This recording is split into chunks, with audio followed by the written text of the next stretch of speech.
friends, neighbors, and of course, the YouTube comment section. Hello and welcome back. We're going to do an episode of Shop Talk because Ben and I are together in a small room and we're talking very, very nerdy things that are making normal people run away from our conversation, except you, the audio engineers at large who follow this obscure, esoteric channel. So, today's episode is called The Loudness Wars. Ben came up with that title. I think it's a great title.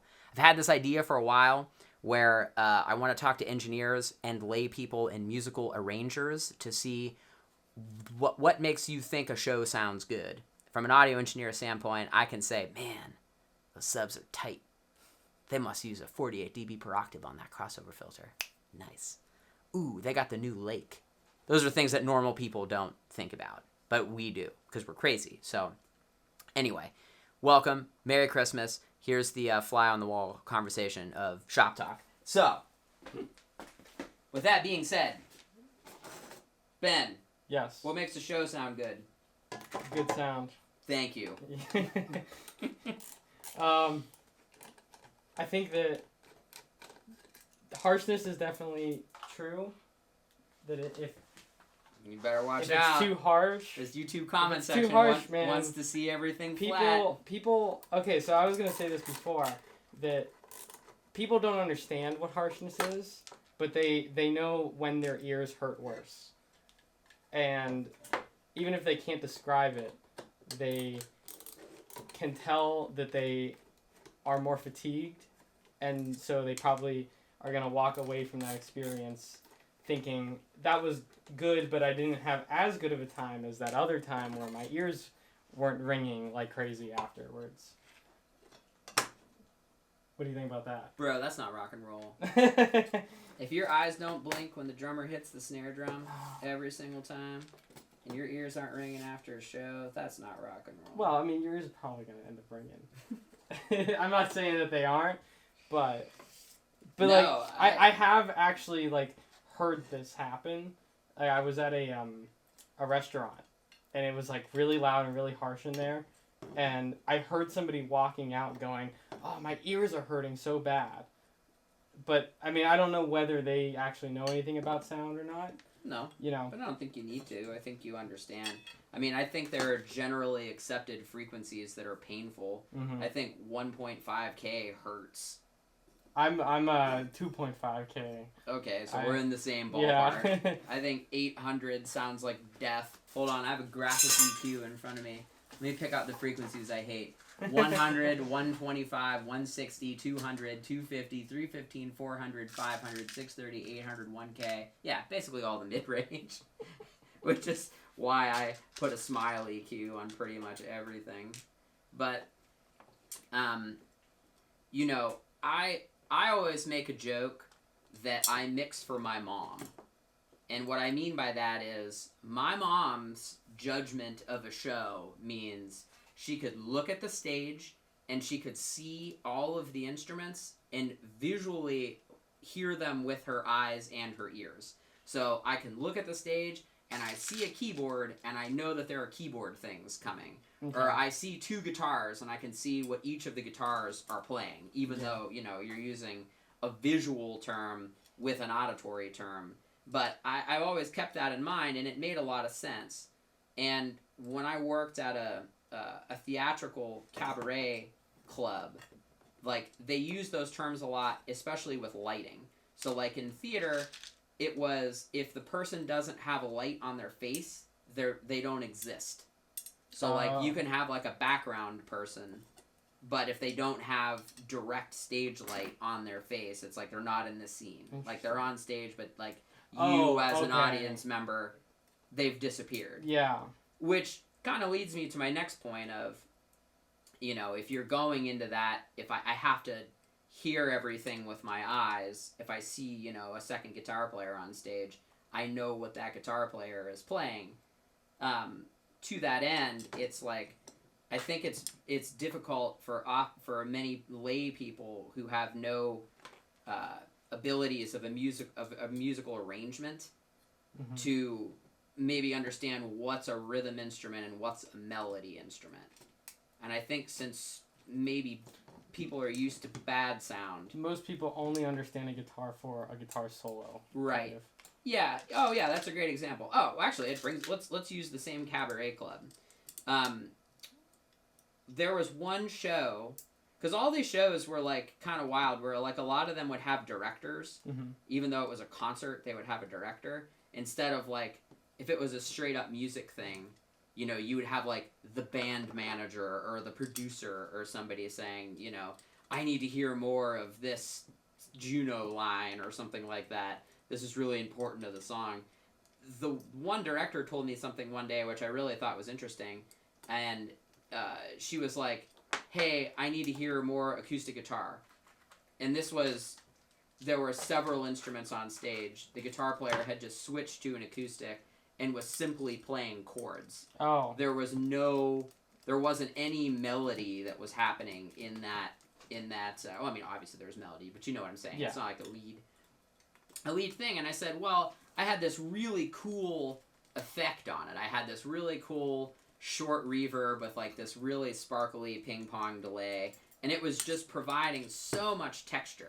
And like if you were listening from a critical standpoint, like a critical listening exercise, you knew that there was something percussive that was tonally happening, but you might not be able to know what it is, because at that point, like, you know, using acoustic guitar as an example, like sometimes it's more of a percussion instrument than anything else, you know, especially if it's just kind of adding thickness in the background.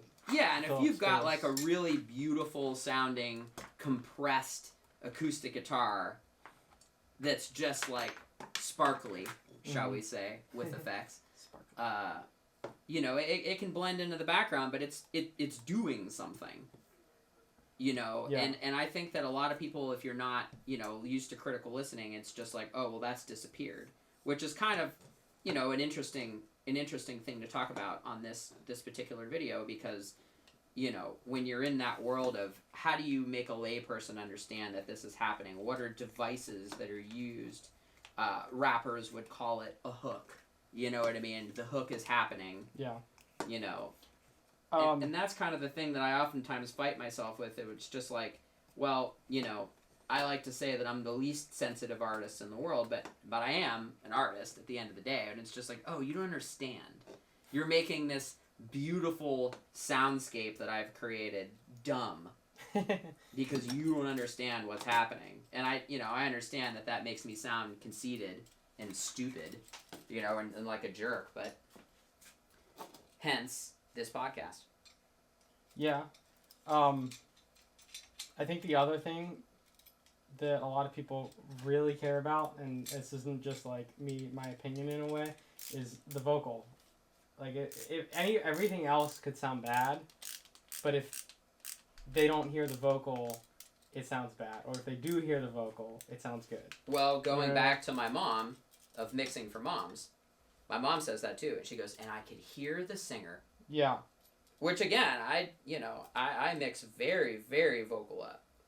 You know, I agree with that. I want to hear the vocal. Me too. Unless they specifically are like, no, keep them quiet. Yeah, unless you're in a shoegaze band or some, you know, thing like that. But it's just like, yeah, I agree. I want the vocal up too.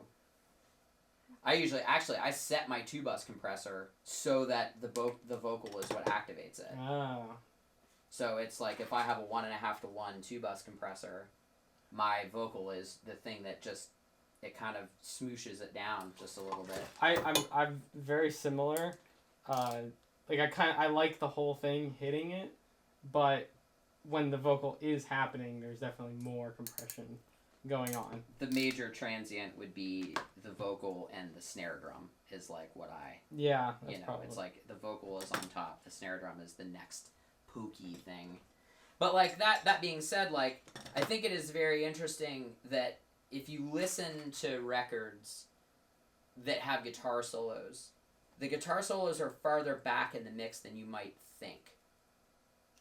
Like, those are painful things. Like going back to the beginning of the conversation about like what what frequencies are painful. Guitars are painful frequency. That Oh, yeah. high mid-range just really, really hurts. And a lot of guitar players like to accentuate those frequencies Well, too. because their amplifiers are pointed at their feet, and it's like, and that's, oh my god, yeah, that's a sore spot. and that, well, me too. It's Yeah. like, you know, and it's like, if you've got a pedal board with 18 reverbs into reverb, into reverb, into reverb, it's like, you know, you're not going to hear that. Yeah. That might sound cool in a studio environment, but With headphones on. Yeah. Yeah. it's like you have to really dumb things down.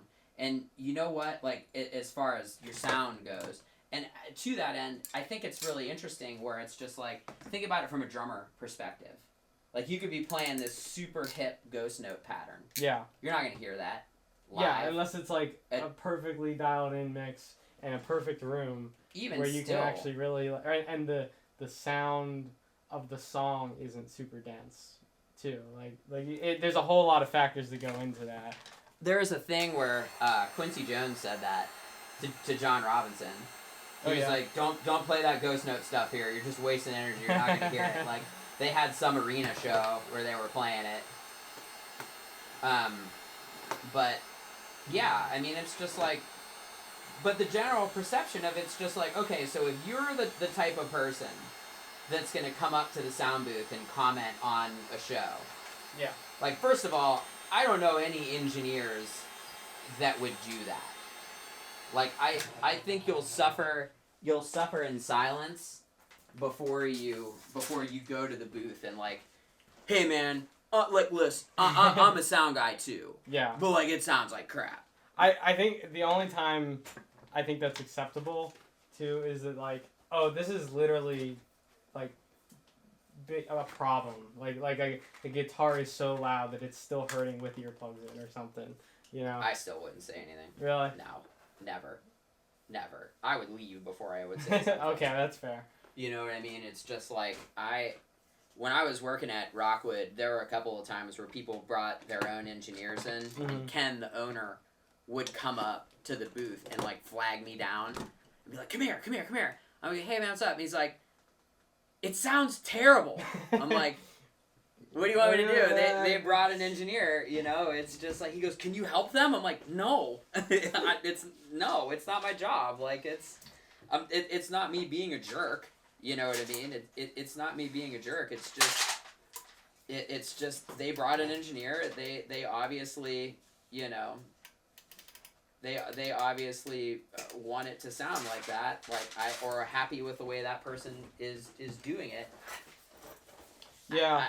What do you want me to tell you? I do also think it's interesting how there's such a culture around sound where everyone is kind of scared to tell someone else how it sounds. Well, I mean, you're right. That's why I always am like the kindest, happiest, nicest sound guy that I possibly can. Yeah. But then it comes like, if you do, you can kind of be like, well, or at least it's kind of like, well, I was nice to you otherwise. I'm gonna, you know, be honest with you, and you know I'm just being nice about it, you know. Yeah. I mean, it I don't know. It's just one of those things that it's just like, I don't want to argue with anybody, and I certainly respect that like, I don't know. We're getting into another touchy subject. You can tell that my English is all up now. We're gonna put that there. My English is up now because it's just like, ugh, if you don't understand. So again, one of the things that I was interested in this is that I think that humanity as a whole has a sense of demoitis, meaning that when you go see a band, if it's not crushingly loud, there's a ton of guitar, there's a ton of kick drum. Like, that's what, like, you're so used to hearing as a lay person, that if you go to a show that's balanced, that it doesn't sound right. Yeah. Well, that's why, like if you use Smart to tune your PA system, it's never a flat curve. It's always, there's an accentuated low end, you know, because people like that live. It's fun. It makes your body shake. Yeah, it is fun. I get it. I like a big kick drum too, but it's just like, you know, I just think that there's a certain point Oh yeah. Where it's just like, There's- man, you're just not used to hearing a balanced mix. There's definitely also a lot of sound guys that like to make the kick drum loud because they can. Sure. You know? And Sure. it's like, I mean, sure, that's cool. But I have definitely been in situations. I went to go see Sorry, I'm spacing out. a band a few years ago, and the opener's kick drum was so loud that I was about to walk out of the venue until they were done because I was like physically nauseous from shaking.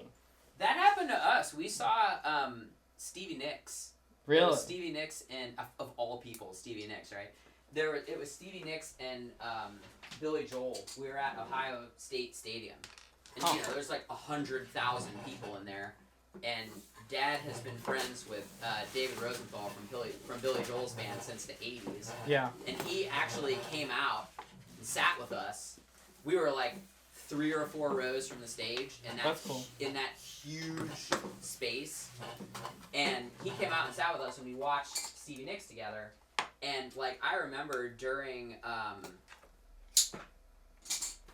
can't remember what it was like. It was whatever, like there was like this moody, like ethereal Stevie Nicks song that was on Rumors where there's like the shrieking woman in the background. Huh. I don't remember that one. I don't know. Oh, it's like Gold Dust Woman or one of those kind of songs. And I remember just watching my dad keel over in his chair because there was so much drum. Really? Yeah, it was like, because it was just kick and floor toms and all this stuff. And he was just there, like, holding his heart. And I looked at him like, are you okay? Are you stroking out on me, man? And he's like, it's so intense. Like, the bass is so intense. I mean, as a sound engineer, I'm like, this is awesome. I had foamies in, and it was, like, no big deal. So I'm like, give me the sub. But I have actually personally ran into situations where I have friends that didn't like something as loud as I did just because I'm used to it. yeah. You know, like even though it's just as loud to everybody, I'm just more accustomed to loud things. Merry Christmas, bros. Bye, dude. Merry Christmas. Later. You guys have a good one. Yeah, it's just, I get it. I respect. Like, I don't want it to be loud, but that's the thing, and that's why I kind of have an don't talk to the sound engineer rule. Yeah. Because it's like, what is horrific and painful and offensive to you is, like, great to somebody else. I think it's generally acceptable that, you know, I don't want to be hurt at a show. You know what I mean? And that's like, kind of what I meant about the, like, if a guitar's so loud, it's, like, physically a problem. But most of the time, I wouldn't walk up to somebody and be like, hey, this sounds bad, you know? Yeah. Uh, Yeah, totally. I mean, I'm in the same way. I get it. It's just one of those things that it's like, do we dumb our mix down to make it be what the general accepted bad live sound is? Or do you... Because I'm trying to think, like... Because that... Then, you know, I think every show that you judge is a facsimile of a show that you heard that was really good. And it's like, well, what is that? Yeah. What makes that good? I kind of like to think of it as I'm not mixing... I mean, I am mixing for everybody there, but I'm not mixing for everybody. I'm mixing for the people who do care. You know what I mean? Like that's why I want the show to sound good. Not because I know that most people don't care, but those few that do really do care, and they'll appreciate it.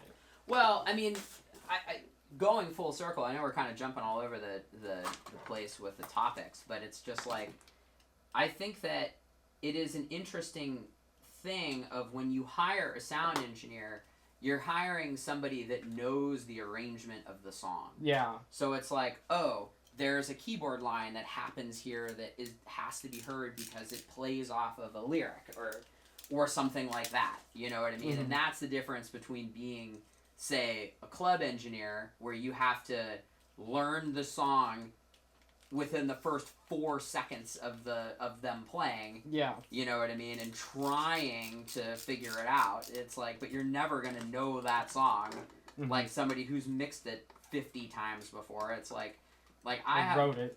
Well, yeah, I mean, and it's like, you know, Spirit, like working with Spirit, I know those songs so well. Yeah. Like Jamie and I joke about that all the time. I'm like, I bet I could play drums. Like I've never drummed along with a Spirit song, but it's like I've heard those songs so many times that it's like, I bet I could do this. Yeah, or at least be competent enough to trick everybody. Well, I mean, but if nothing else, it's like I know the form. Yeah. And I know what melody lines are going to happen, and I know then there's a drum fill, or when James is going to do a little vocal flutter, you know what I mean? It's like, that's the difference between, like, knowing a show and not, which, again, is why I think you hire somebody. Yeah, you that's, know what I mean? that's definitely the biggest thing, because You have the wire strippers?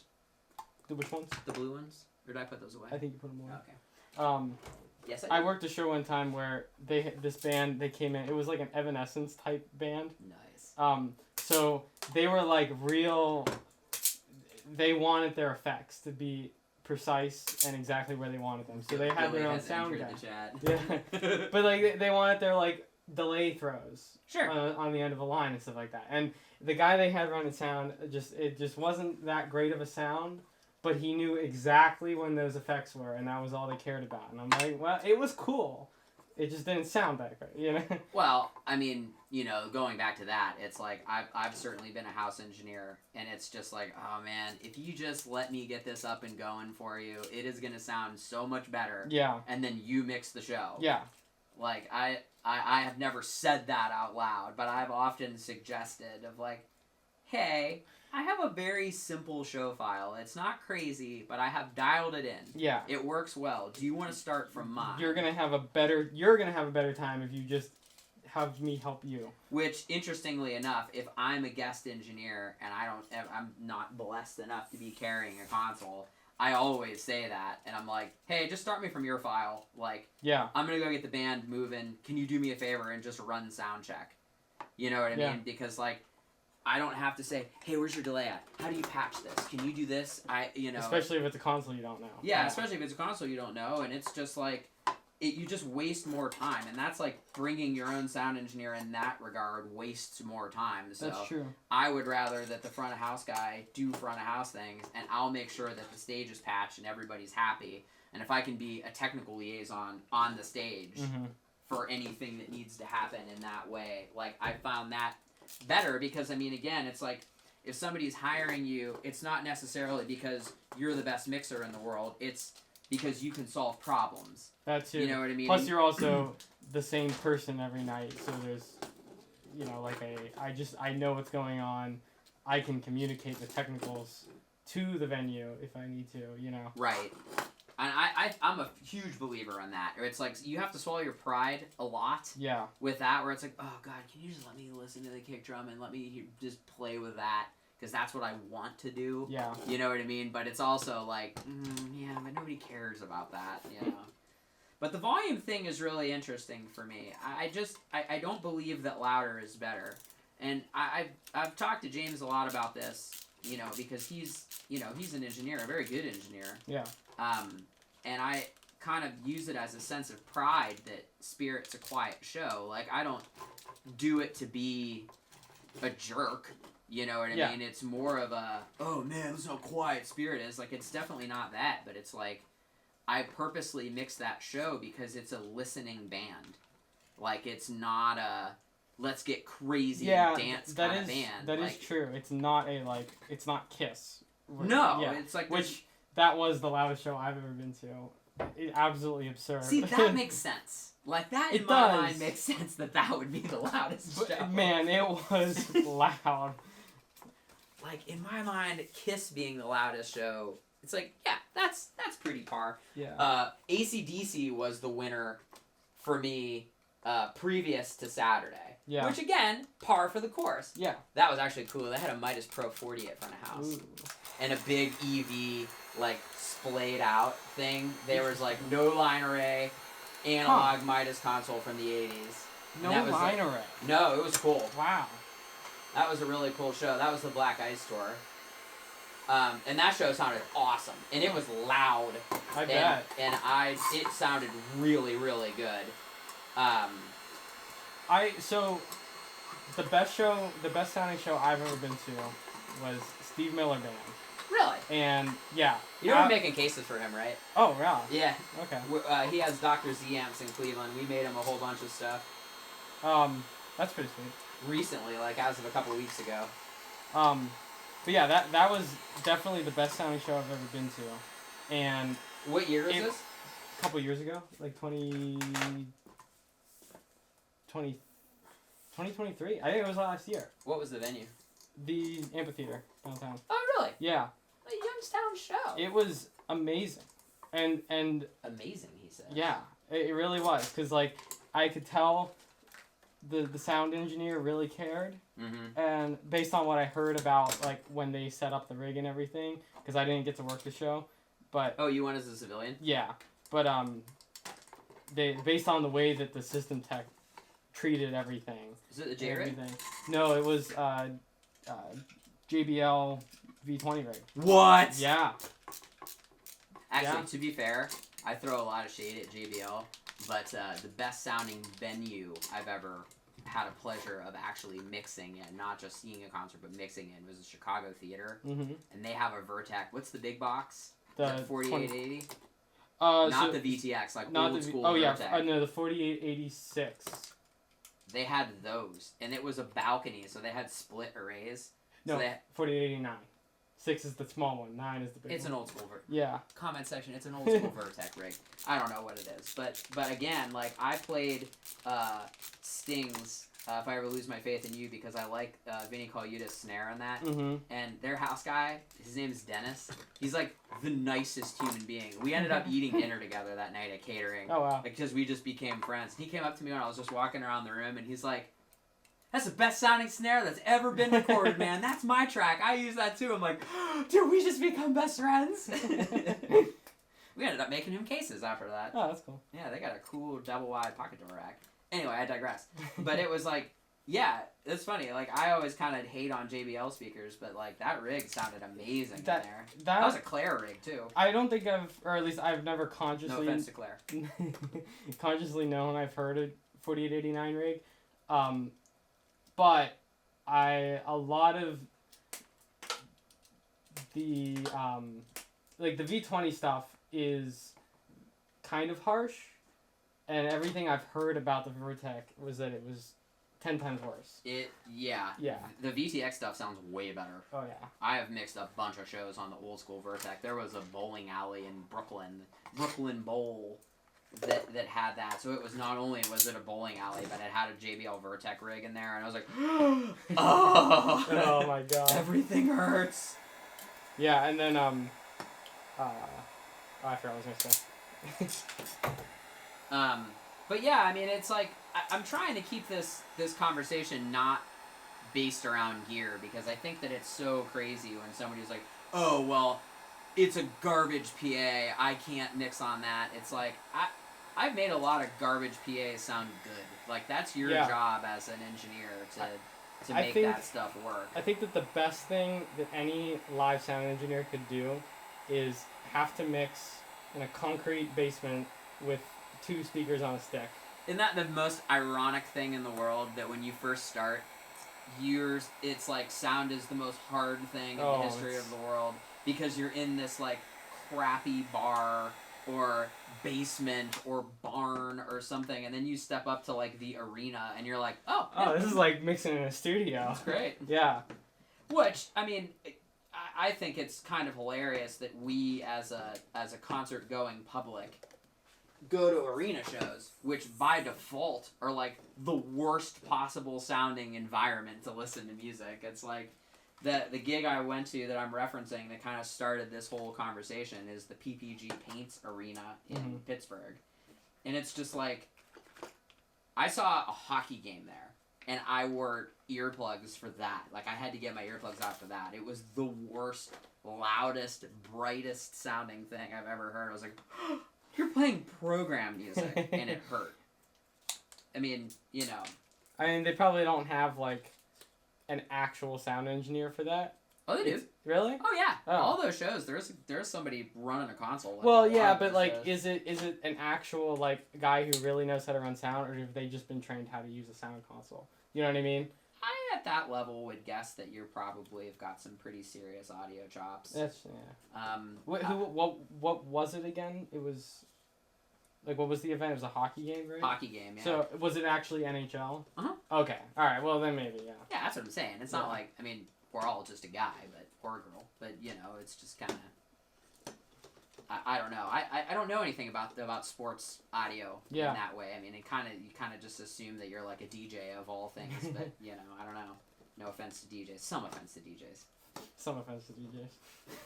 Sorry. I have a friend who's a DJ who I love dearly, but man, he's a DJ. We get a lot of DJ calls at LM, and on the power side of LM, it's just like, what? How do I make your 3-phase distro plug into a wall? It's like. You don't. You don't. Why do you sell this? You can't plug it in. It's like, oh, you don't understand. Which is kind of like I think that's like this conversation is, oh, you just don't understand. Yeah. Like that's kind of an interesting thing. So, what do you think about the opinion of like how people don't understand that they know they want to hear something but don't like know what that is? Like they want to hear drums well, but they don't understand what makes drums sound good, so they can't tell you that in a way. But they know that they like at the end of the show, they'll walk away kind of feeling that way, When they want my sweet 7-second snare drum delay that I have on all the Spirit of the Bear, or the snare drum reverb that I have on all the Spirit of the Bear ballads. But like are loud drums better? The kind of similar vein of the conversation. Like, do people actually care about like I want to feel the drum in my chest, or yes, is it I think people do, especially depending upon the show. Well, I think it like most things in life. I think it depends. Where it's like here's what I say. When I dial a sound system in, I will listen to the subs in solo first. Okay. And I would make them as tight as humanly possible so that there's no woof, it's just impact. And I have found that in most subs, impact is like 60 hertz. So like 100 hertz is very boomy in a subwoofer. Anything above 100 hertz is like madness to put in a subwoofer. Mm-hmm. But I find that if you can get it really dialed around 65, 70 hertz kind of thing, and that's like really, really awesome, you can let the PA take care of the rest of the range of speakers, which with everything that I've dared to put on the internet, that is like hugely controversial. Like everybody rips me up and down for the way that I EQ subs. And again, I'm not trying to be a jerk, but I can say that my subwoofers sound better than most. Yeah. Sorry, throwing shade out there. There's no confidence issues here. That's a bit narcissistic as far as it goes, but it's just like, it's true. I don't disagree with you, because I also feel like sorry, this cable reel is wrecking the vibe back here.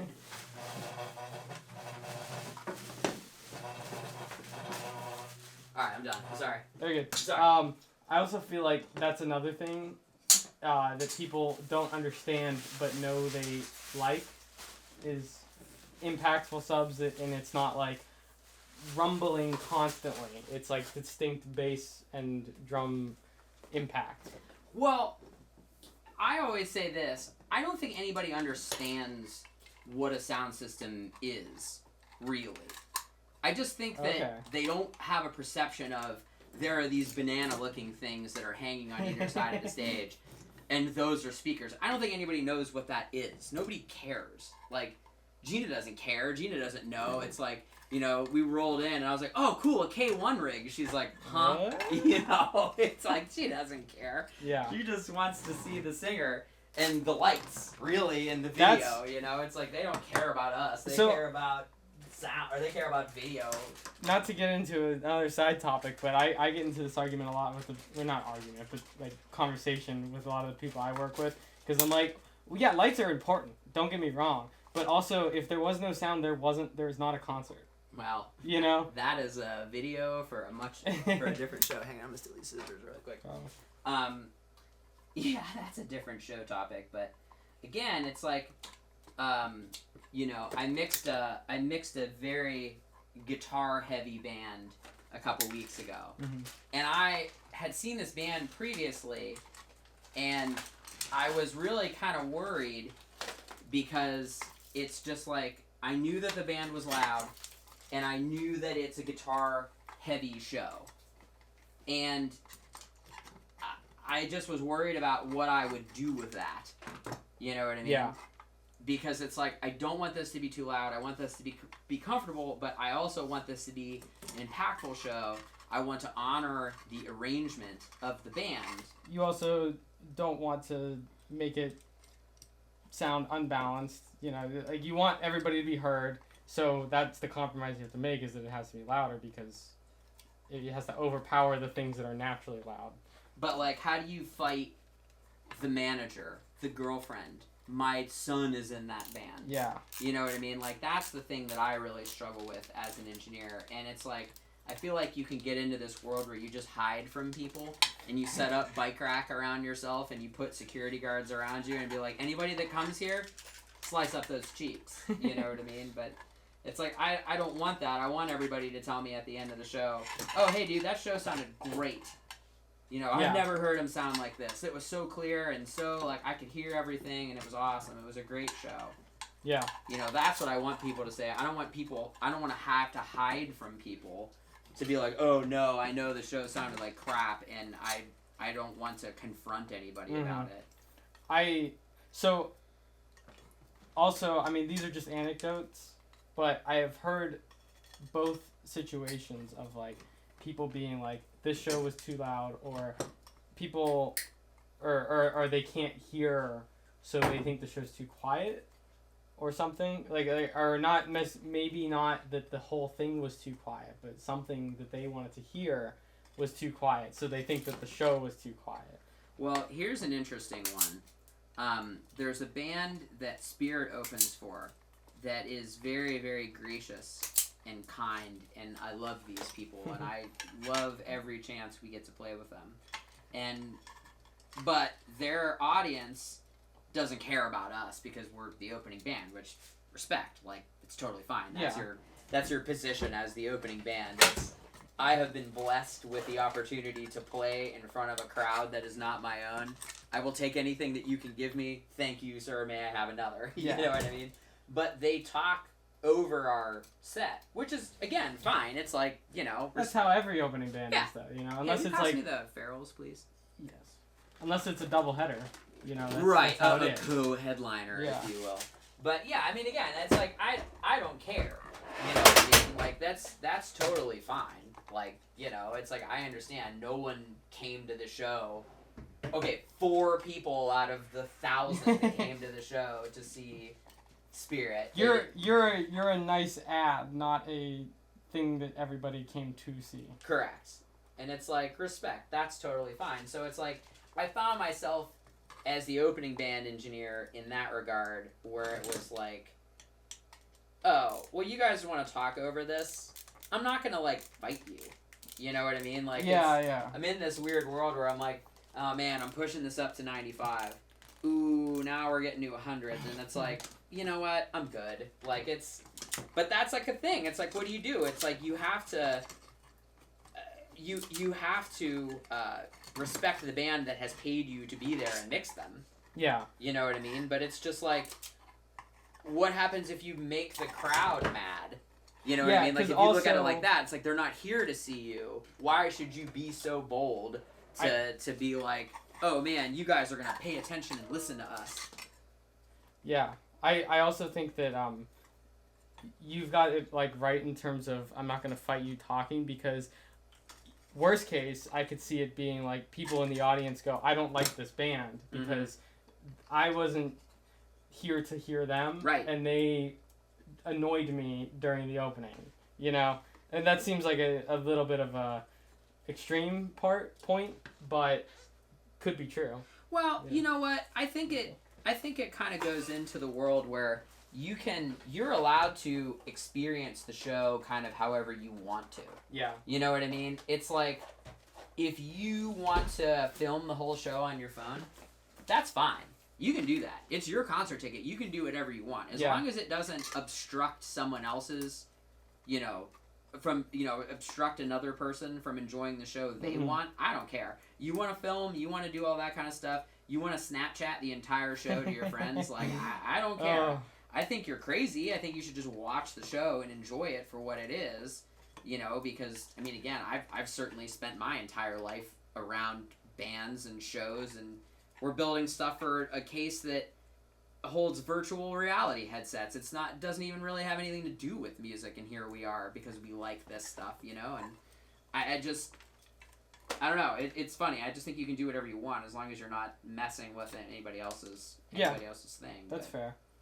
I went to a concert one time, and there was a girl behind me whistling so loud that it was hurting my ears. Like whistling to the song, or no, giving the dad whistle at the end? Yeah, the dad whistle. And it was so loud that the concert. Dad whistle. He is a dad though, so he's allowed. That's fair. But she'd do it after every song, and the concert wasn't even that loud, but her whistle was so loud that it was hurting, it was distorting my eardrum when she did it. Yeah. But again, it's just that doesn't really have anything to do with audio, I guess, per se. That's more just being that was just a human, It's it's just a funny ad. But again, it's just I guess I get kind of crabby where it's like,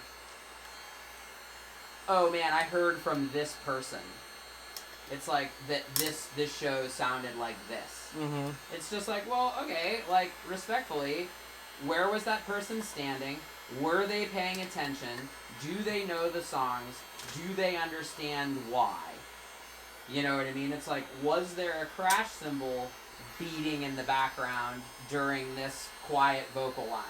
Did you walk away from the microphone while somebody was beating on a crash cymbal? Or, if you went to hit a guitar solo, your effects are messed up. Or the one, there was a band that I mixed one time where it was every time the guitar player would go to take a solo, he had his effects wrong where it wasn't a boost, the level would go down. So every time, you would step up and and I'm gonna rip your face off at this solo. Where'd the guitar go? And it was shit! Oh, no. Crap! That sucks. Try not to swear on these things. But it's just what are you gonna do? It's not the sound engineer's fault, but yeah. Everyone's, it's your problem. You're ruining the show. But if everything goes well, nobody cares. Right, and that's kind of the great irony of the job, right? Where it's just if the show has gone great, no one knows that you exist. Yeah. If the show is... You might get a compliment at the end of that. Yeah. If you're lucky. No one knows that you exist, but if there was feedback or something, it's just well, you're the worst sound engineer ever. I saw a show here 3 months ago, and it didn't have that problem, so obviously it's Billy. Yeah. I don't know, and this is the psychological world that we live in that makes it hard to be us as sound engineers. Yeah. And I think that's why some of us turn grumpy. Yeah. Or it's just how many people do they have to tell you, oh, the guitar's not loud enough, bro, I can't hear the phone. God, I'm swearing too much today. I'm hearing the guitar. I mean, again, I'm not anti-guitar. I feel like this is... I'm a little anti-guitar. It depends on the day. It's just, I worked for Mike for a long time. This is keys-centric mix. But yeah, it's just it just is one of those things where it's just there's so much perception. I mean, and again, I find myself in this weird narcissistic thing where it's I purposely will make the show as balanced and dynamic as I can. Mm-hmm. And I think that as a normal audience member, I don't think that they understand that. Where it's things come in and out. Yeah. And if the show starts out loud, the second song is quieter. Mm-hmm. You know what I mean? So it's yes, you have the impact of, cool, the band is here now. Yeah. But I also think it's interesting how quickly your ears adjust. So if your mix is brighter, as an example, you know. Yeah. Or if the band before you was a brighter mix, the next band's mix will sound dull just because of the Fletcher Munson curve. Yeah. And, you know, but then after 2 or 3 songs, you adjust. But initially, it's like, something's weird. Why does this sound bad? Yeah. You don't know why, but that's just what it is, you know? I think that in a way that kind of goes away in live sound, just because of the same thing with you hear things more evenly when it's louder. Because so like, also things that are too bright are problematic because it starts hurting. You know what I mean? Not with the Neve 5045 primary source. I don't know. I mean, that's definitely not like a hard and fast. I'm just kind of. No. You know, That's why we're having this conversation. It's just like, you know, I feel like so much of this gig is psychology too. It's like somebody comes up to the booth and they're standing right in front of the subwoofers and they're like, "There's too much bass." It's like, well, yeah, of course there is. Move, you know. My favorite is the one venue I work at, and somebody would sit behind the speakers and go, "I can't hear the vocal." Oh God, that's actually happened. So the one club that I worked at in the city, it was such a small room that on stage left, they would store like backline. Mm-hmm. So, you know, even if there was, so the venue had they had 2 Fender Princeton guitar amps. And they would just have them there, so, because it was New York, so, you know, nobody owns heavy stuff there. You know, drums and amps and all that stuff are always house. And the one engineer that worked there that was like the head guy for a while would tell me, hey, always make sure that you flip those amplifiers around so that somebody can't see a speaker. And I was like, what? And like, it was a cabaret venue. So like the stage was like 4 steps up and people were like right there. Like if you played at that venue, you could steal fries off of somebody's plate. Like that's how close you were. And he would always say that, and he would just be like, hey, make sure you turn those amps around, make sure you turn those amps around. And I thought he was crazy. I'm just like, what? It's not plugged in. Like, and he's like, it doesn't matter, someone will comment on it. And I'll be dipped if someone didn't come up to me in one show and be like, hey, it's really loud, there's a speaker that's pointed right at me. I need you to turn that speaker off. That's so funny. And I was like, what? All the speakers are in the air. Like, they're like, no, there's a speaker by the side of the stage. And I was like, oh my God, that's a guitar amp. It's just there. And so I walked with this lady to the table, and I'm like, that speaker right there? She goes, yeah, that one. You have to turn it off. It's too loud. I'm like, man, that's a guitar amplifier. Like, it's not even plugged in. Like, that's just storage. You can just see storage.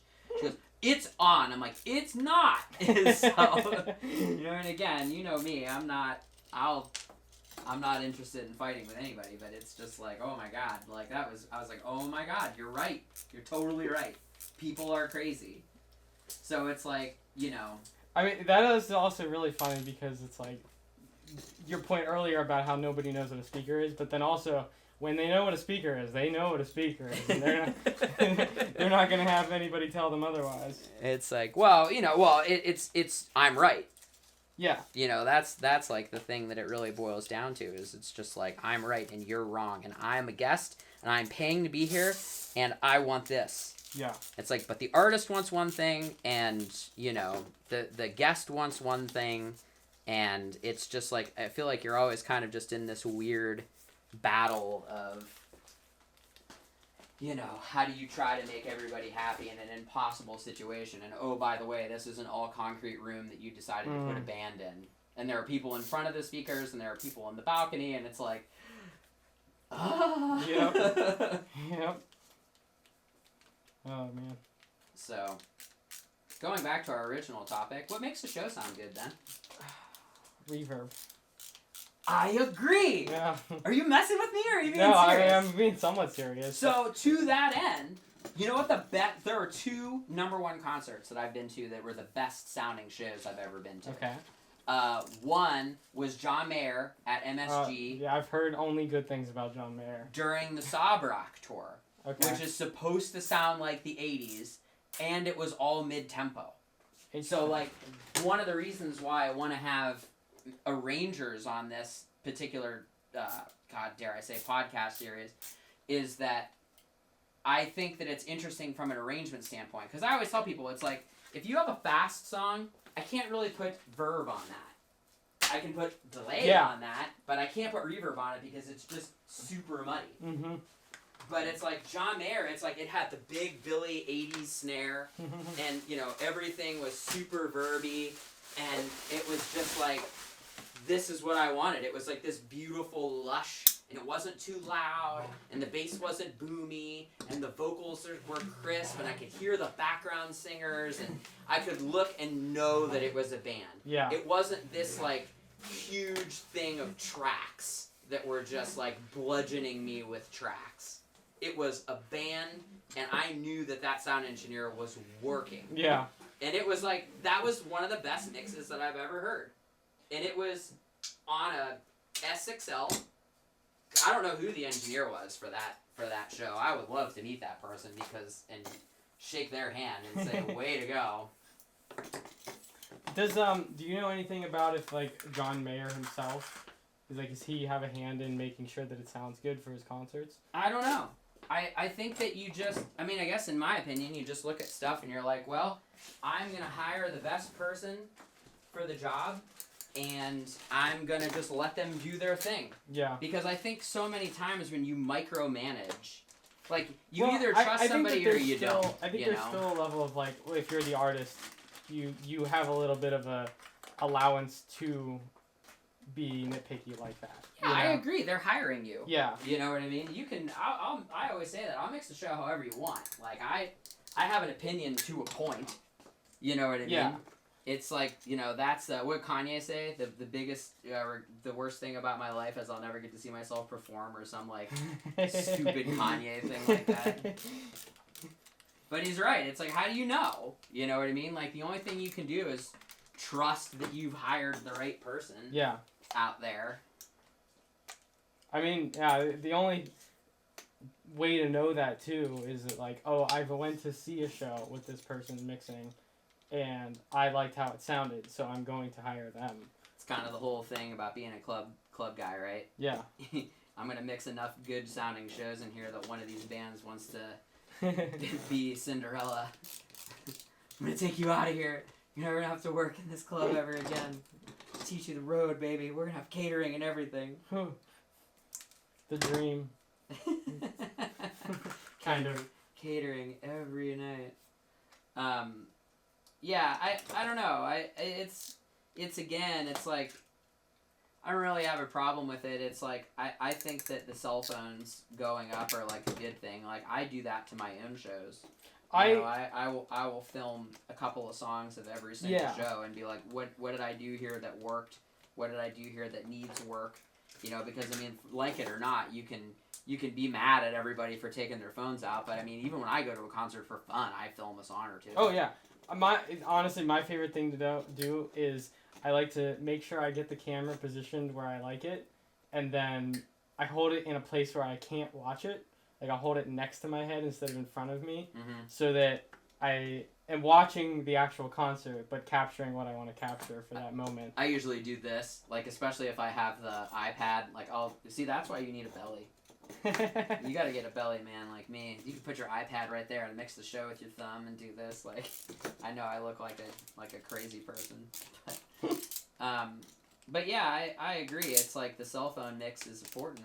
That's how, you know. So if 30,000 people see your show at an arena, let's say, yeah, and let's say conservatively half of them video it. Wow, half. That's, you know, conservatively half of the people will take a souvenir video. Like, how many people saw your show? Yeah. Is it 60,000? Is it 100,000? You know what I mean? At the same time, have you ever seen a video from somebody else that somebody else posted a concert and judged the sound based on the video that they posted on their Snapchat? We're crazy people. You have to remember that our friends are engineers. Yeah. So, like, most of my really close friends that I hang out with on the regular are engineers. You know what I mean? So it's well, just like, oh, Ben's mixing a show. Sounded great. Nice Sure, snare drum sure, bird, dude. sure, You know what I okay, mean? Like, well- does my mom say that? If somebody posts a picture of like a Billy Joel concert, it's like, man, they really got that snare verb nice on Allentown. You know? It's like. They got the shh. For the longest time, crushed.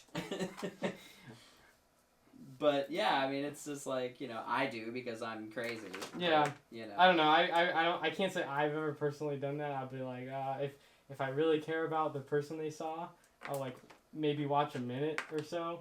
But It's more about the wanderlust. Oh man, I had this experience. Check it out. Smash that like and subscribe. Oh man. So, yeah, I was gonna say my second best show was I saw The Roots with D'Angelo and John Mayer. So hilariously enough, John Mayer was on guitar and Pino Palladino was on bass. So maybe it's just so my two favorite sounding concerts I've ever been to had Pino Palladino on bass and John Mayer on guitar. That's So funny. maybe it's just like maybe the source input on the stage has to be good. Can that be our mic drop moment? It's crazy, right? The more you have to beat something into submission, there's no way that it's going to sound good if you just put your faders up. Right? Yeah, sounds great. I love that. I love that when like you get like a guitar player who comes in. Me dogging on guitars. You get a guitar amp that comes in and it's just like this scooped thing, and it's just like you can't do anything with it. What do you want me to do with this? Dude, I'll take scooped. Uh, It's when it's that bright, just, ugh. There was one guitar player in the history of guitar players that I've worked with that ever made me go, I found Nirvana. This is the best sounding guitar I've ever heard in my life. And that is a man named Jimmy Leahy from New Jersey. And I had the pleasure of recording him and playing in we got Heat Gun. Sorry. It's okay. That is the one guy that I'm like, oh my god, you are the GOAT. You're the best guitar player and have the best sound and the best personality. Like, how that guy's not a billionaire playing on everybody's stuff is like the most wild stuff in the world. But he's the best. I just have yet to find somebody that has that guitar tone dialed in and it sounds good and he knows how to blend and he's got dynamics. Yeah. And it's just, which I mean, again, going back full circle, that's the thing. There are a recurrence of themes here. There's dynamics. It's not loud all the time. It's loud sometimes. The show evolves. Like it's, you know, that's like that's like what you need at a show. It's like it needs to be evolving, changing. It's supposed to be interesting.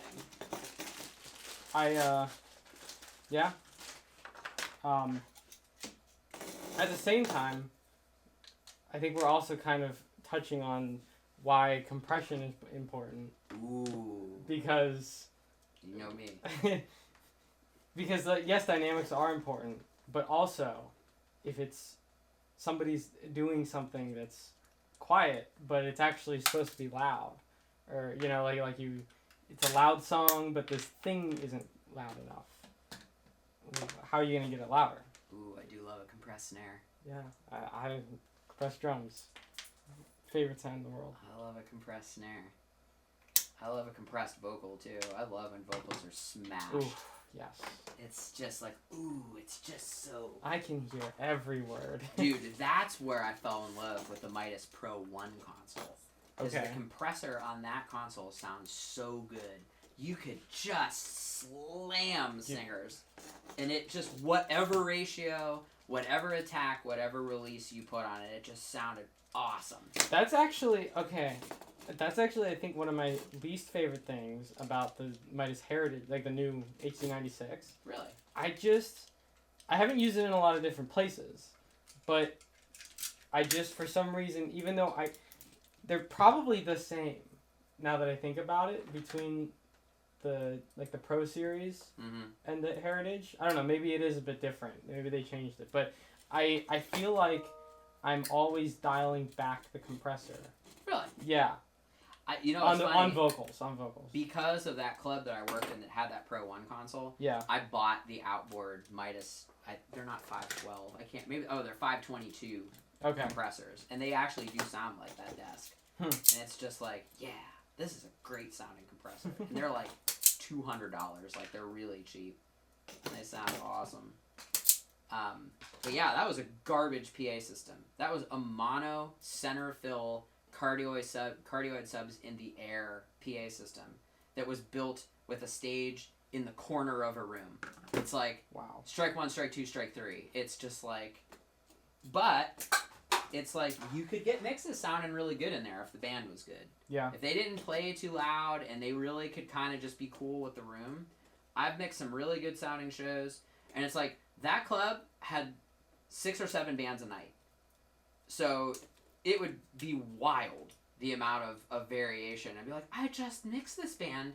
I mixed a band 5 minutes ago that sounded awesome. Why does this band sound awful? Yeah. You know what I mean? And that's like That is It's- also extremely satisfying. sources on stage, man. You know, like oh, all these bands suck, but then you get that one band that comes in, and you're just like, thank you.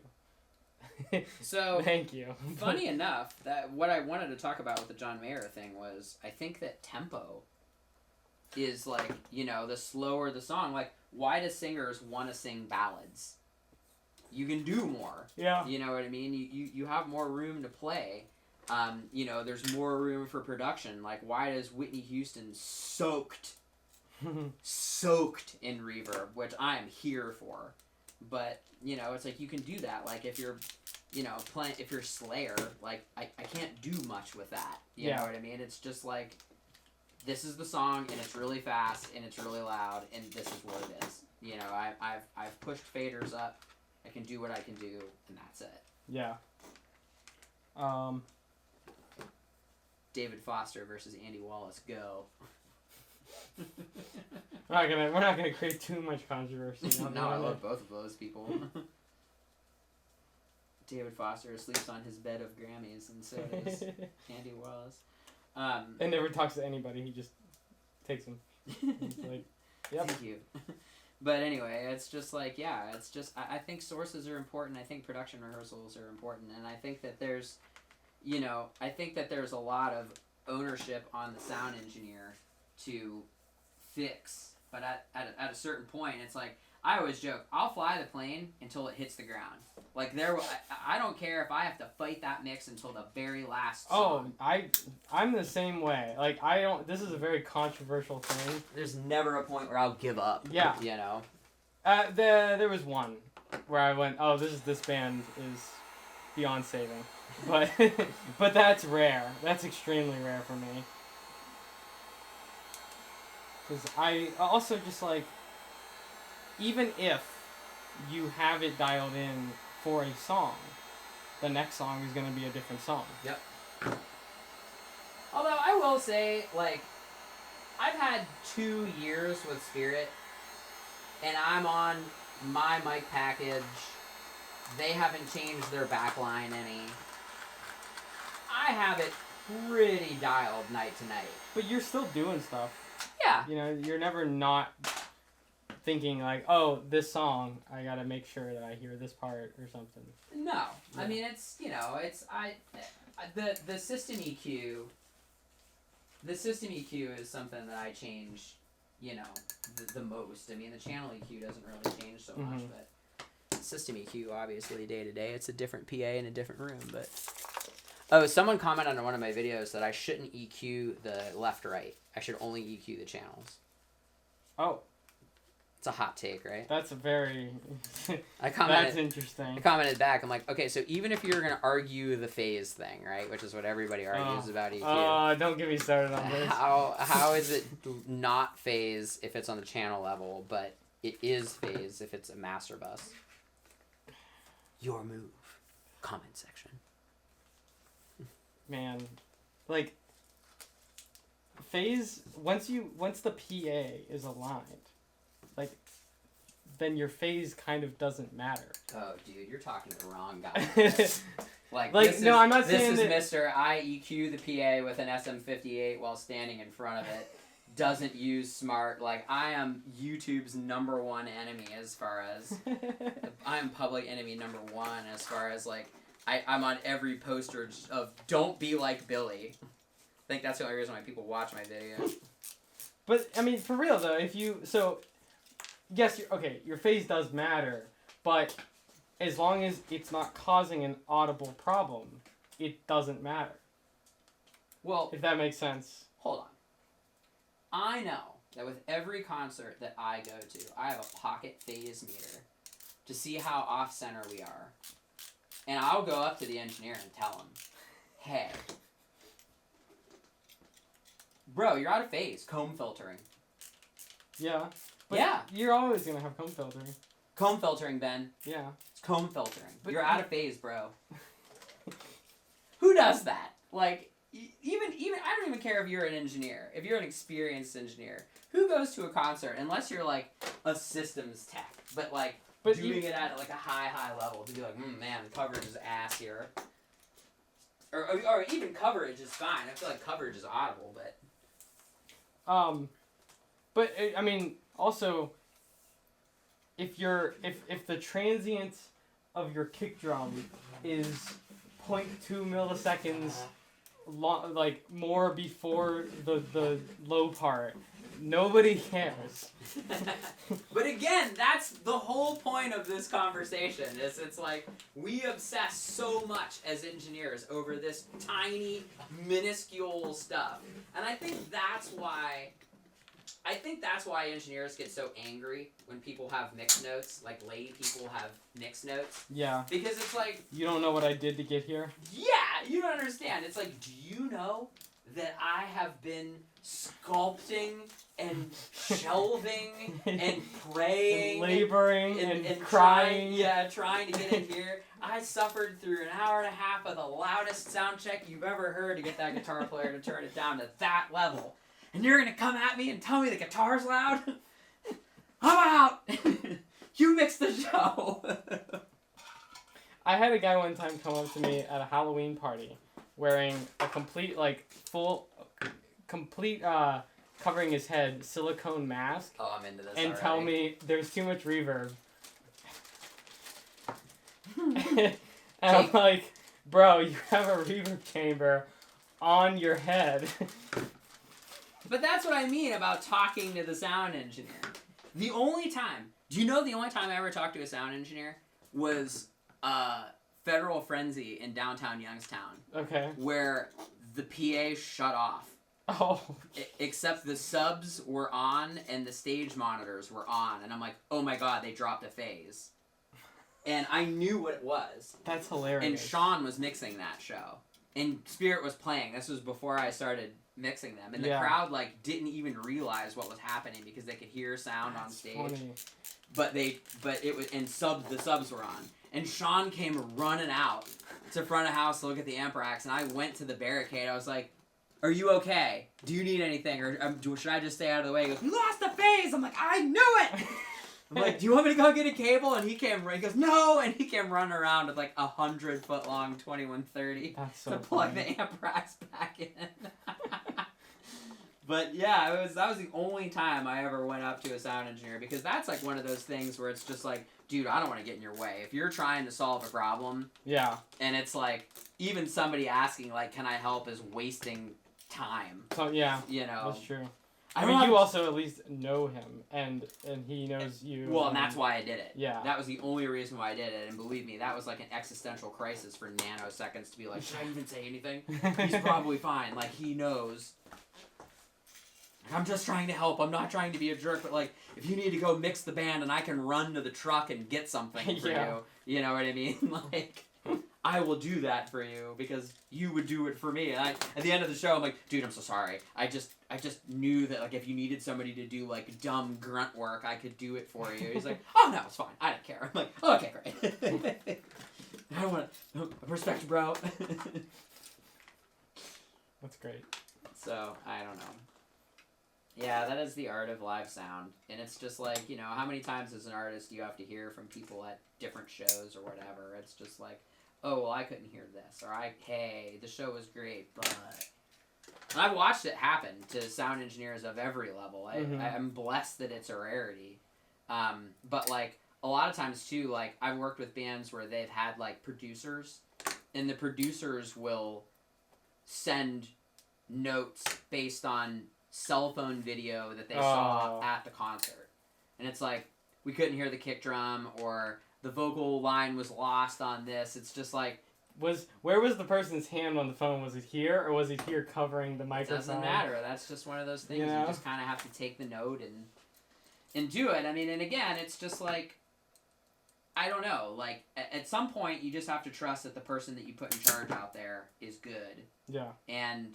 You know, I think you have to take what people say with a grain of salt because, I mean, again, they're not engineers. I will say there actually have been moments, though, where I was glad somebody came up to me and told me something. Sure. Because I didn't, like, I was in a room where I had to stand off to the side. Right. And I couldn't hear the other side of the PA, and it wasn't on for some reason. And I didn't know that because all I could hear was the side that I was standing on. And I was glad that somebody came up to me that I didn't know and was like, I can't hear anything over here. And at first, you're kind of like, okay, sure. Yeah. But then it, like, somebody else, or she came back up or something, and I'm like, okay, I'll take a walk over. And I was glad she did because the PA was off. That actually did happen to me, too. We did, did you ever do one of those neighborhood gigs at B&O? No, but I've tried to go multiple times. They're fun. But there was one gig where Spirit played there, and Dan was, like, the production company, because they didn't have cash in the budget to hire a sound company. So, that happened. Same thing. Somebody was like, hey, I can't hear the vocal. And because I was off to the house right. And it was just like, what? That's screaming. Like, it's fine.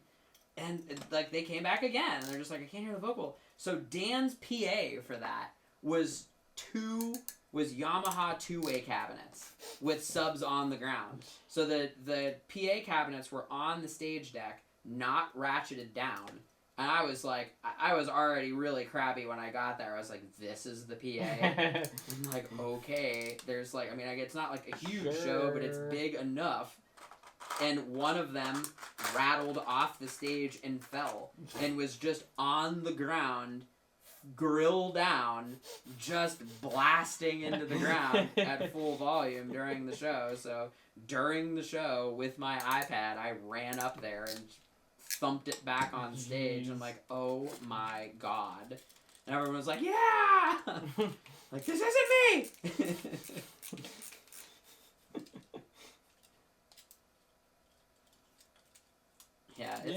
Yeah, well, welcome to being an engineer, man. That's everybody's scars. Our battle scars. Oh, man. So, Ben, what makes the show sound good? Is it reverb? See, okay. Now I'm going to kind of backtrack a little bit on that one. Not because I still don't believe it, but because I feel like if there is one thing that any show can go without if necessary, it is the reverb. I would agree with that. Like, worst case, my reverb slot stops working. You're... okay, whatever. What died on you at Beautiful? Was it your dynamic EQ? It was the insert being dumb. So, when I changed the scene over, the insert didn't get saved on the master, and it went away in the next scene, and when it did that, it broke the signal flow. Why they designed it that way, I don't know. I blame Midas. So, I mean, again, I guess I just keep going back to balance. I think balance, general tonality, so that it's not painful frequencies. Yeah. You know, you could hear the singer. There wasn't anything that was offensive as far as like, you know, level goes. Mm-hmm. Not too loud, not too quiet. You could look. I mean, again, I say There's not too much reverb. Joanne LaGuardia. I could look at the stage and hear everything. Like, I think that Yeah. means something. I think we hit on like the big things. You know, like obviously you could be like, well, if the you know, if the kick drum itself doesn't sound good, but also the snare drum doesn't sound good, but also the guitar doesn't sound good, but also the piano does. Like, Dude, yeah, I we could don't get think- into every little detail. I don't think the layperson even understands. Like, I had somebody Yeah. tell me that oh, I said, oh, he's the bass player.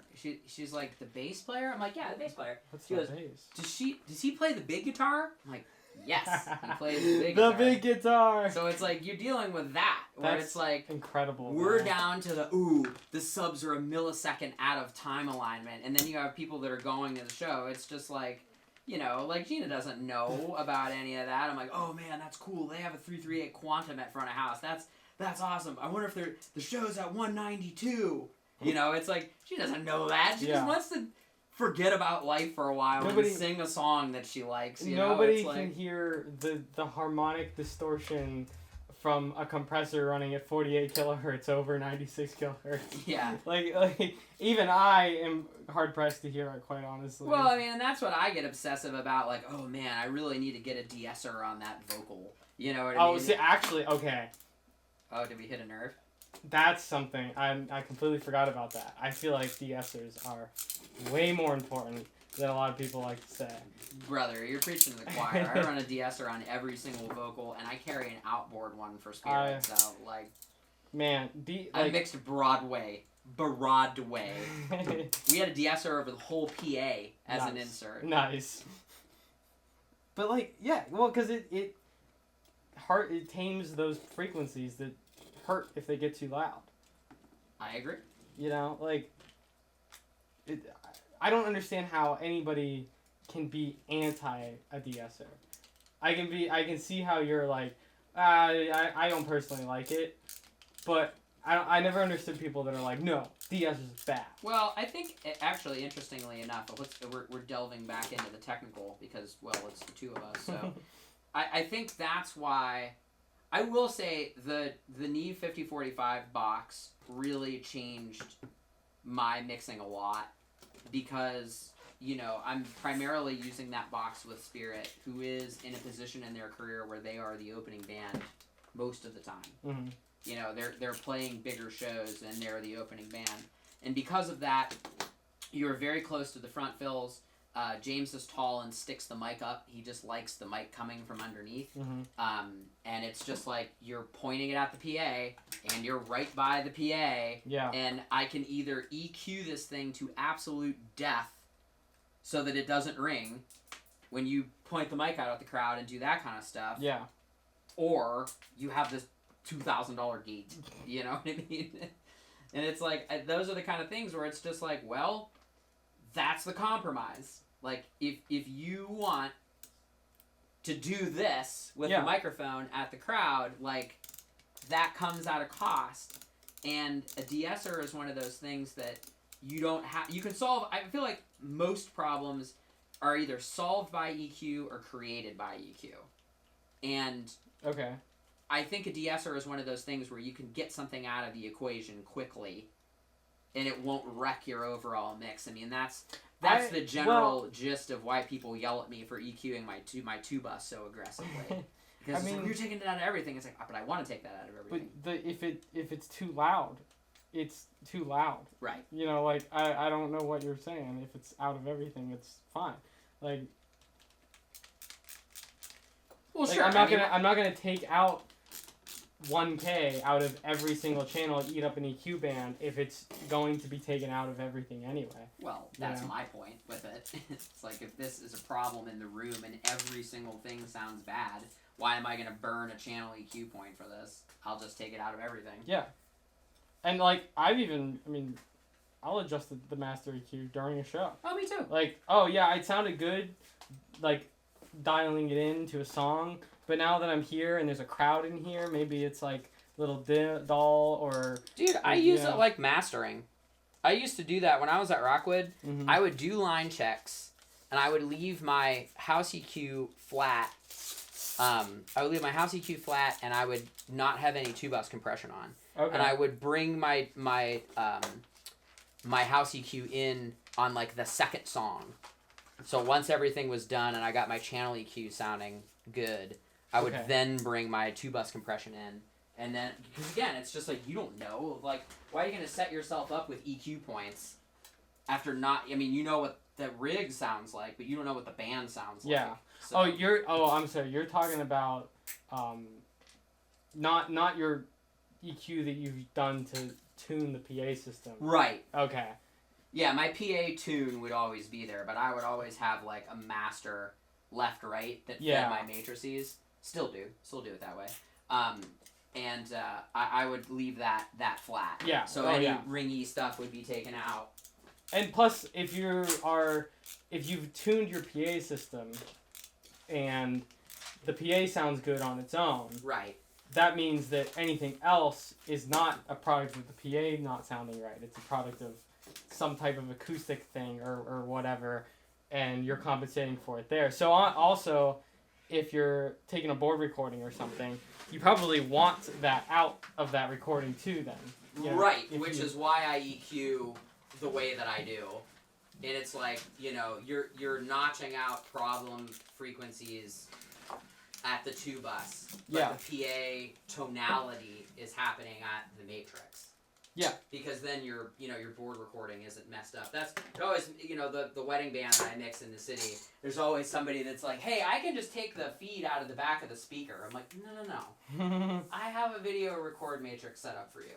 Don't take my beat to death house EQ. Oh yeah, that But I'm- sounds like that I'm garbage. using to make this stick PA and this rustic barn sound good. It's Yeah.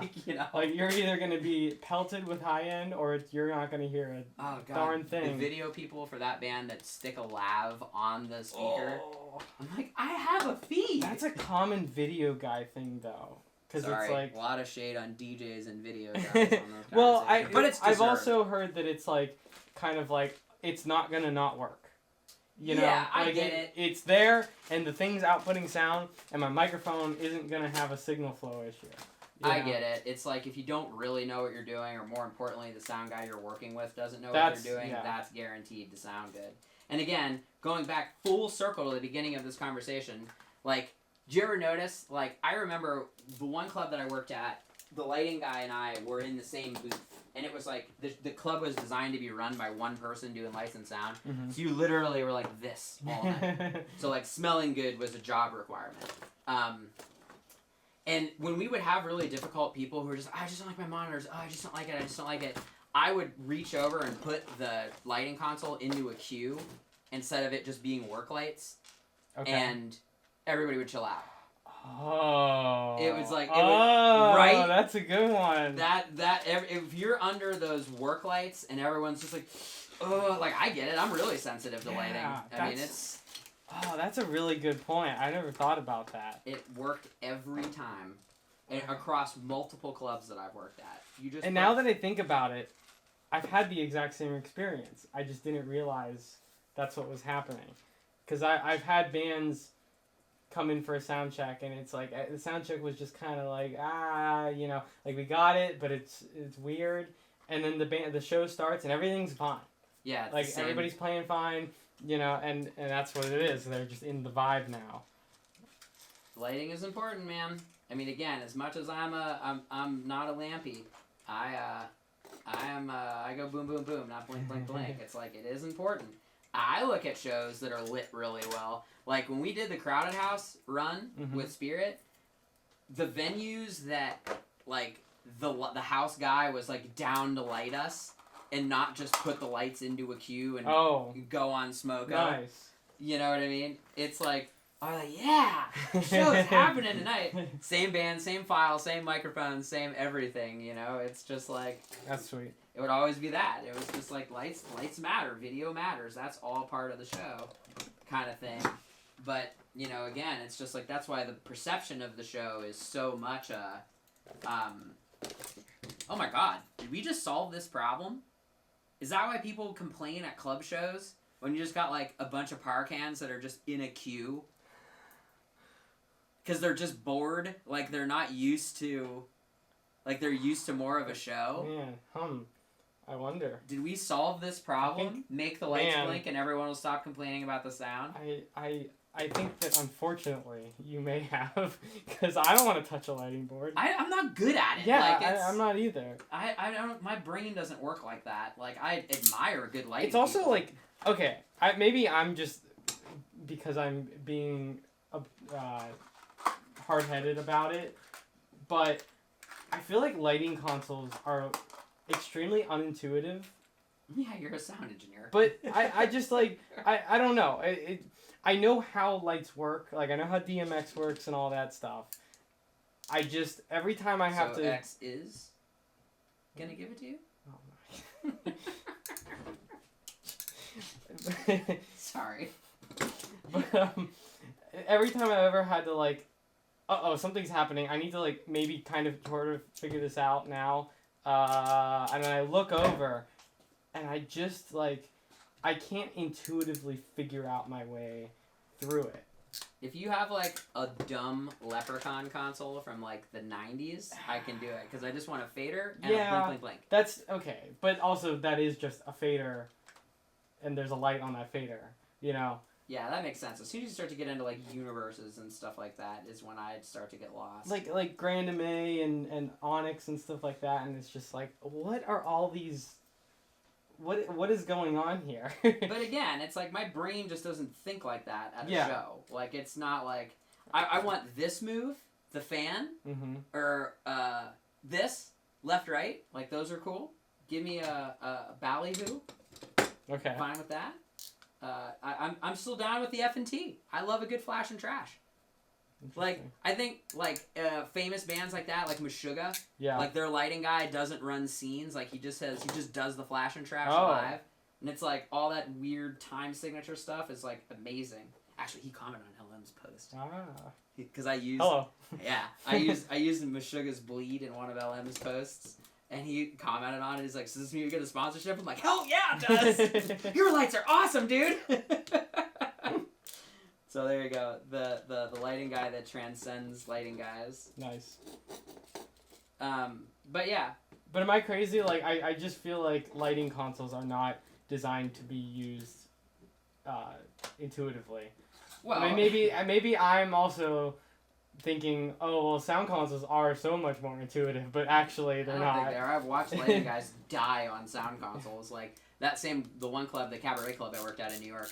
Like we would split duty. Like they would have like meetings or press conferences or stuff, and they would hire one person as a technician because it was like you'd have to turn one mic on and put front light on the stage, and then you would zone out. Like I did that while I was working at LM all the time. Like I would get there at 9 and just set up at a booth. Yeah. And just answer my emails and do stuff, and it was just like, double dipping. Nice. Sorry, on the record. Going for heat gun? No, good. Never mind. And it was just like, there were certain times where the lighting person would call me and be like, "Hey, how do I do this?" I'm like, "Just unmute it." And it's just muted, or bring the VCA up. That's true. It would be... So we finally just made like a lighting guy scene on the console. It's like, all you have to do is go into this list, and it's called press. Well, okay, so which I mean they do for us, you know what I mean? Oh yeah, 100%. That's exactly how. Here, the dumb sound guy can figure this out. But then also like, oh, the hazer's not working now. Great, now I have to figure out how to work the hazer. I don't know how a hazer works, dude. I mean, again, that's why you're more legit than I am. I never had to do the production company thing, so I was always just Mr. Bougie white glove guy. Or it was a band that owned their own PA. Like, it was never, oh no, I have to know how the Ross desk works so that we can make the video switching happen at this corporate show. Yeah. So Ben, what makes the show sound good? So what have we hit on? Mostly it has little to do with the sound engineer, right? It's mostly sources from stage. I mean, that is the truth, though. It is. Like, that's 100% the truth. That is what makes the show sound good, regardless of who you're asking. People that take the time to learn how to make their instrument sound good. That's, yeah. What did we talk about earlier? My snare drum for Beautiful.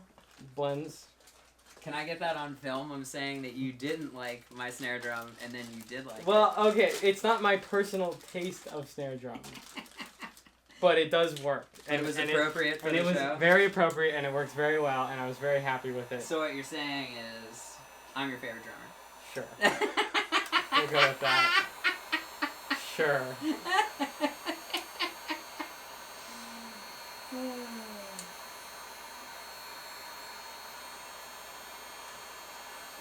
Look at this. Couldn't do that again if I tried.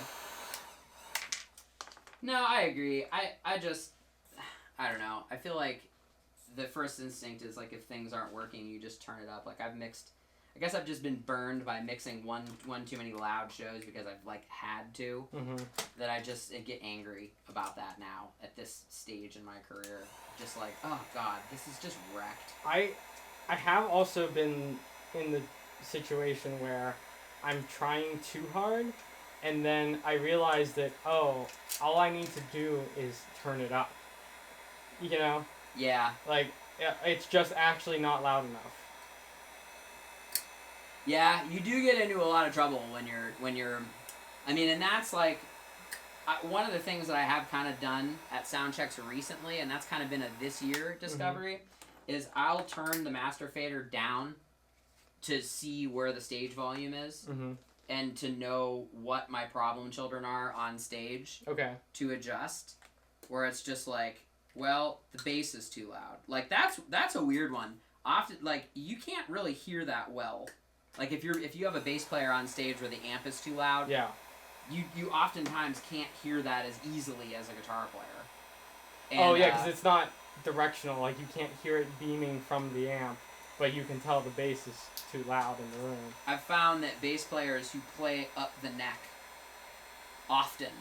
more often than just playing like low octave notes. Because they want to hear it like a guitar player wants to hear it. Yes.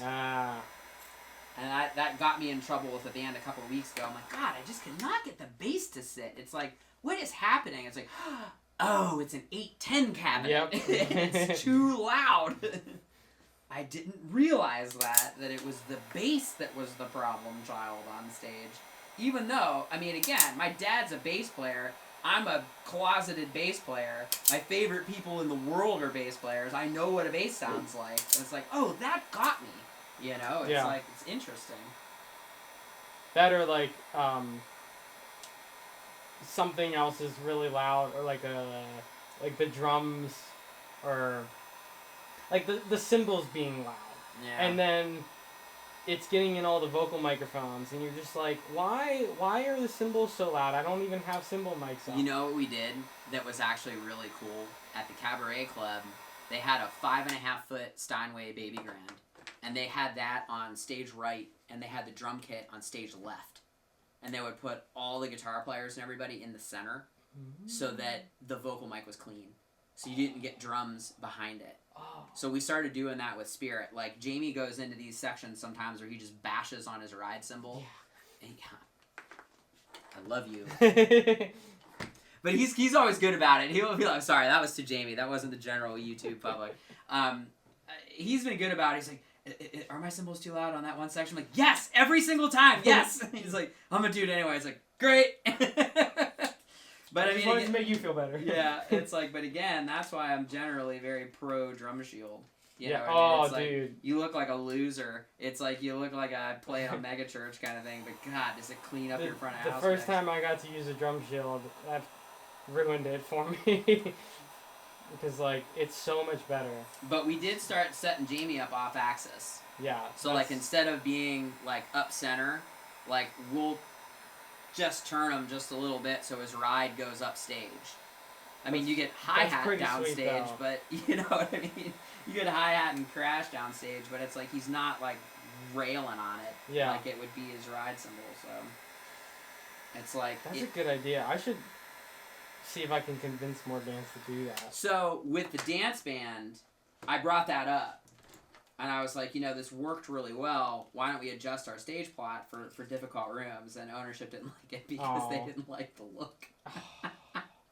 Which goes back full circle in this conversation to be like, well, it doesn't really matter what it sounds like as long as it looks good, you know? Yeah. Oh, you know what also makes the show sound good? Hmm. Is whether the owner of the club thinks it sounds good. Because if you work at a club and the owner doesn't think it sounds good, it's kind of the only thing that matters. See, I got really lucky. The 2 clubs that I worked at full time when I was living in New York, the ownership loved me. Really? So it was like every gig they would make it a point to come to the booth and be like, dude, it sounds so awesome. It sounds so awesome in here. You sound great. You sound great. I'm like, okay. But also, if they don't stand, well, yeah. I'm also kind of thinking like, well, if they don't like know sound, Right. but they know enough because they own a music venue. Yeah.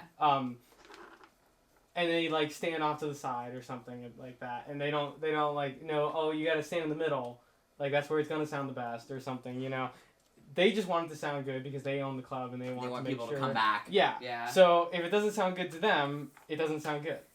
You know. You know what's funny is and this was true with both clubs. Every time we did a show that was like super heavy on tracks, they would be like, God, it sounds awesome in here tonight. I'm like, yeah, it's fake. It's not me. It's not anything. It's just a computer. I would always joke. I'm like, as much as I would just really, really love to take credit for everything that's happening, you see all those computers and stuff on stage? That's what it is. What's going on. How close are you? I think we're an hour 35. Oh, wow. On this. All right, so I guess it's probably a good time to stop. I think we pretty much solved this. So in summation, what did we come up with today? What's the hallmarks of what a good sounding show is to you? Not too loud, not too harsh. Reverb. Does the owner like how it sounds? What was the other one? There was one more, I think. Did we touch on it? Balance? Balance, yeah. Yeah, it's normal stuff. All right. Yeah. Well, I'm going to try to keep this series going. I'm glad Ben was my guinea pig for this, but chime in. Curious to see what you guys think. I'm sure you won't be shy. So if I don't talk to you, Merry Christmas. Happy Christmas. holidays all around. Yeah. For all the other ones. All the other ones. Bye. Bye.